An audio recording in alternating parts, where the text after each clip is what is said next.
I'm Elon Musk, Chief Executive Officer of Tesla, and this may be the most uncomfortable thing I've ever said publicly. I will spend my money to ensure that Nnamdi Kanu gets released. That's why I'm accepting these Southwest letters tied to the call for Nnamdi Kanu's release, not as an endorsement of ideology, but as a reminder that due process matters more than convenience. Innovation taught me this. Progress isn't safe. Justice isn't quiet. Before we continue, don't forget to like, share, and comment on this video. Your support really helps the channel grow. And let me know in the comments where you're watching from. I'd love to hear from you.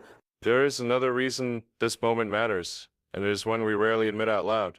Modern power depends less on brute force and more on exhaustion. People are not silenced only by threats. They are silenced by waiting, by delay, by complexity, by legal processes that technically exist but move so slowly that hope erodes before resolution arrives. Exhaustion is efficient. It does not create martyrs quickly. It does not spark immediate outrage. It simply stretches time until attention fades and resistance fractures. Families grow tired. Supporters argue among themselves. The world moves on, and the system never has to explain itself. That is why financing attention has become controversial, not because it is immoral, but because it disrupts that strategy. It refuses to let exhaustion win.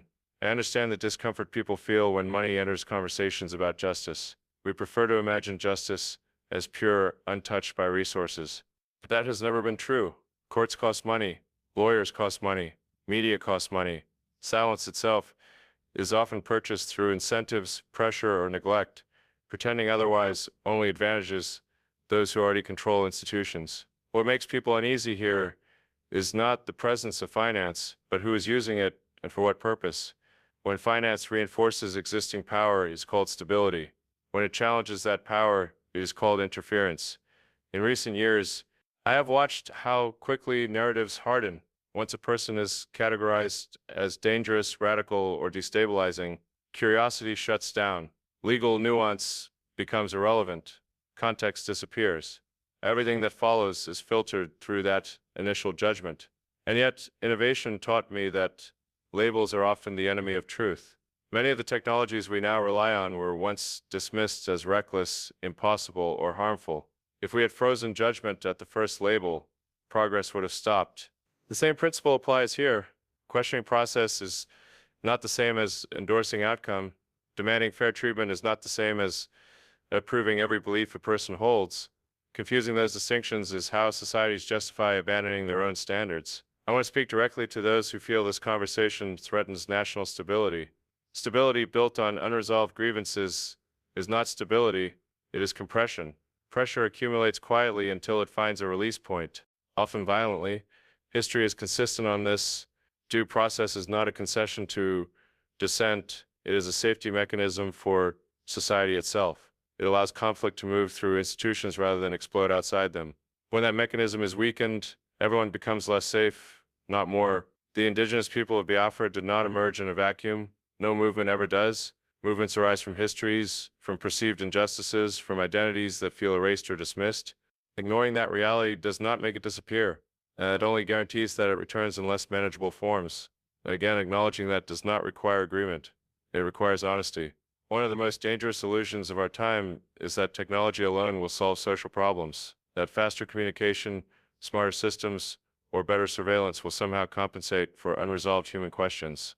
They will not. At best, they amplify existing dynamics. At worst, they harden them. I have spent my life building tools. I know their limits. Tools do not create values. They only express them. If the value is control, technology will scale control. If the value is transparency, technology will scale transparency. If the value is justice, technology can support justice, but it cannot replace the moral choice to uphold it. There are people listening who will say this is naive, that the world is more dangerous than these principles allow, that exceptions are necessary, that hard choices must be made behind closed doors, but exceptions have a way of multiplying. Once you justify them once, you have already accepted the logic that allows them again. Eventually, the exception becomes the rule, and the rule exists only on paper. I am not asking for blind trust in any individual. I am asking for trust in process, transparent, timely, accountable process, the kind that does not fear observers. Power doesn't always wear a uniform. Sometimes it wears applause. Sometimes it wears legitimacy. Sometimes it wears silence that feels reasonable, orderly, and justified. That kind of power is the most dangerous because it convinces good people that doing nothing is the same as doing right. I want to be clear from the start. This is a fictional moment, but the issues behind it are very real.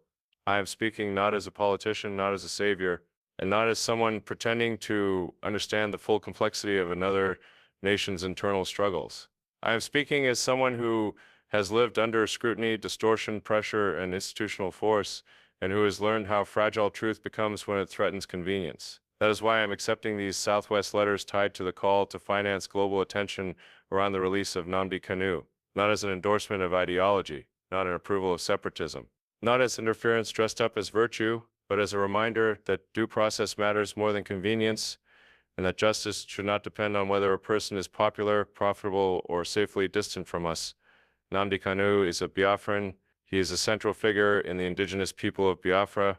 To some, that alone ends the conversation.